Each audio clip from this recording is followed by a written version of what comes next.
আজকে লেনোভোর একটা মাদারবোর্ড আসে নো পাওয়ারের কেসে। এটা লেনোভো DT471 এর একটা মাদারবোর্ড। এটার পার্ট নাম্বার হচ্ছে NM-B081 আর এটার রিভিশন হচ্ছে 1.0। তো মাদারবোর্ডটা আমি মোটামুটি ভালো মতো সব কিছু চেক করলাম, দেখলাম কোথাও কোনো শর্টিং আছে কি না। তো এটাই অলরেডি বায়োস করা।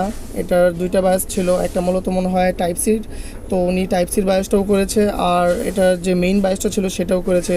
আবার এটা দেখলাম যে চার্জিং আইসিটা সেটাও রিপ্লেস করা। তো আমি যে সময় পাওয়ার লাগালাম দেখলাম যে লাগানোর সাথে সাথে 33 মতো লোড নিচ্ছিল, আর এটা যে চার্জিং আইসিটা সেটা গরম হচ্ছিল। তো এটা মূলত ইন্ডিকেট করে যে চার্জিং আইসিটা হয়তো বা ফল্টি, অথবা চার্জিং আইসির আশেপাশে কোথাও কোনো শর্টিং আছে।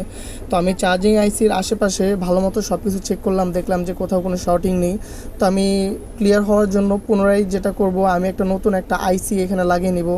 এটাতে যে আইসিটা ছিল সেটা হচ্ছে BQ25700 একটা আইসি, নতুন একটা আইসি। তো এরপরও দেখলাম যে সেম কন্ডিশন। তো যাই হোক, এরপরে মাদারবোর্ডটা ভালো মতো কাজ করার পর, মানে চেক করার পর দেখলাম যে প্রবলেমটা ফাইন্ড আউট হয়েছিল। তো এখন কাজটা কমপ্লিট হয়ে গেছে, দেখতে পাচ্ছেন যে মাদারবোর্ডটা আমার অন হয়ে গেছে, আর এই যে পেন ড্রাইভে দেখছেন যে ডিসপ্লেটা দিয়ে দিয়েছে।